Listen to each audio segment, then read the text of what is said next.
Hey everyone, so what we're taking a look at right now is a third way that you might see an equation with addition. This time x is going to be on the right hand side, and that can sometimes feel scary or confusing because we are really excited to try and figure out like x equals something.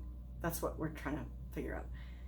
It's rare for us to be like, ooh, I can't wait to figure out what something is to figure out what x is, right? Like grammatically, the way we speak, x comes on the left. And so for us, mathematically, to see x on the right, it feels at odds with us. So over here, we're going to take a look at 5 equals x plus 2. And in the last two videos, I showed you guys, it's the same question.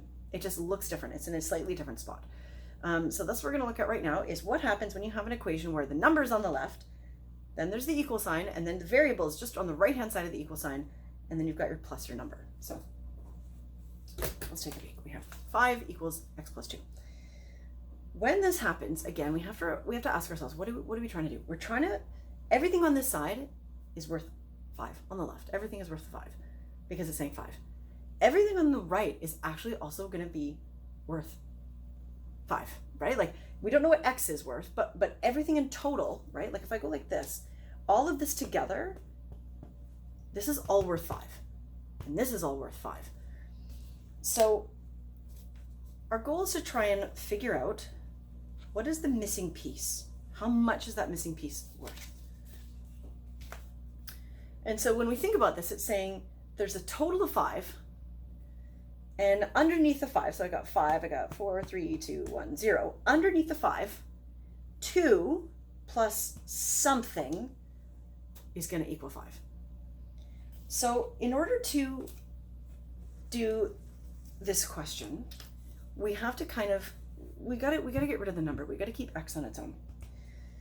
And instead of moving x, like instead of switching x and 5, we're just going to move the number out of the way. We're going to keep x where it is. I mean, we can move x, but let's just keep x where it is. So we need to move the number away. We need to get rid of 2.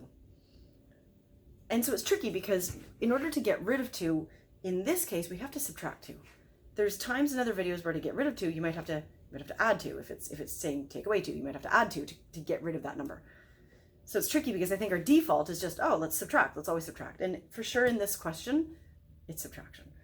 In the future, it won't always be. But for this question, this precise exact number equals variable plus something, we're going to have to use subtraction. We're going to get rid of this guy. So if this is saying plus 2, to get rid of it, we're going to have minus 2. And like in the last video, whatever we do to one side of this equal sign, we have to do to the other side of the equal sign. So we have 2, we're going to take away 2, and the answer is going to be, we're going to be left with 0. I've got 5, I'm taking away 2, and what I'm left with is 3. I'm going to bring my equal sign down, I'm going to bring my x down, and it's basically saying 3 equals x. The nothing is there because I've taken away the add, I've taken away the subtract, so there's really actually like, it's nothing. It's not like x 0, there's nothing there. Nothing's there. So 3 equals x, which is odd because when we see 3 equals x, sometimes like for people that don't feel super comfortable with math, like me, I look at this and I'm like, oh, that looks weird. Then you can rewrite it, go x equals 3. Remember, because whatever's on the left is the same as what's on the right. And so let's just check our answer, because remember I said that, so I just don't want to forget x equals 3, right? Let's x equals 3, I'm just writing this up here. Remember we said that whatever's on the left is equal to whatever's on the right. That's actually what an equation is, right? So if I have 5 equals x plus 2, I'm going to take my answer, my 3, and I'm going to put it where the x is, because I just want to test. Like I know I got an answer, so I'm done, but I don't know if I'm correct. So I'm going to put the 3 here, so it's going to say 5 equals 3 plus 2. And now I'm just going to do my basic addition. 5 equals 3 plus 2 is 5. I know I'm correct when my answer equals my answer, right? Like 5 equals 5. 5 doesn't equal more or less than 5. So as soon as I know that that has evened itself out, I'm good to go. Another way of thinking about this, and again, I've noticed like it's kind of a nice little trick, but it doesn't really always work, is